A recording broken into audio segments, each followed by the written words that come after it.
අධිකරණ ක්‍රියාමාර්ග පෙන්වා බිය ගැන්වීමට හෝ බන්ධනාගාර ගත කරන බවට තර්ජනය කරමින් පාර්ලිමේන්තු මන්ත්‍රී නාමල් රාජපක්ෂ මහතාව බිය ගැන්වීමට නොහැකි බවත් ඔහු දේශපාලන මර්ධනයන්ට බිය නොවන හිටපු ජනාධිපති මහින්ද රාජපක්ෂ මහතාගේ පුත්‍රයා බවත් පාර්ලිමේන්තු මන්ත්‍රී ඩී.වී. චානක මහතා පවසා සිටී.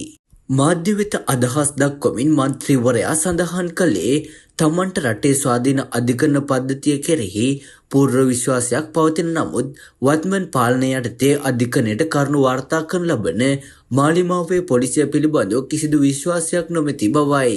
නීතිය ක්‍රියාත්මක කරන ආයතන වත්මන් දේශපාලන උවමනාවන් මත ක්‍රියාත්මක කරන බවද ඩී.වී. චානක මහතා චෝදනා කර සිටියා.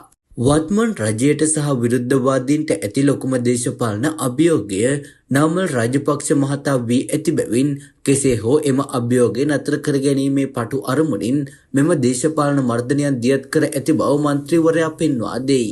අනුරාධපුර දිස්ත්‍රික්කයේ ඇතුළු සමස්ත රටේම බහුතර ජනතාවක් මේ වන විට නාමල් රාජපක්ෂ මහතා වටා රොද බඳමින් සිටින බව පැවසූ ඩී.වී. චානක මහතා එම ආකර්ෂණය දරාගත නොහැකිව වත්මන් පාලකයා නීතිය අවභාවිතා කරමින් ඔහුව මර්ධනය කිරීමට විවිධ උත්සාහයන් ගන්නා බවද වැඩිදුරටත් අදහස් දක්වමින් පවසා සිටී.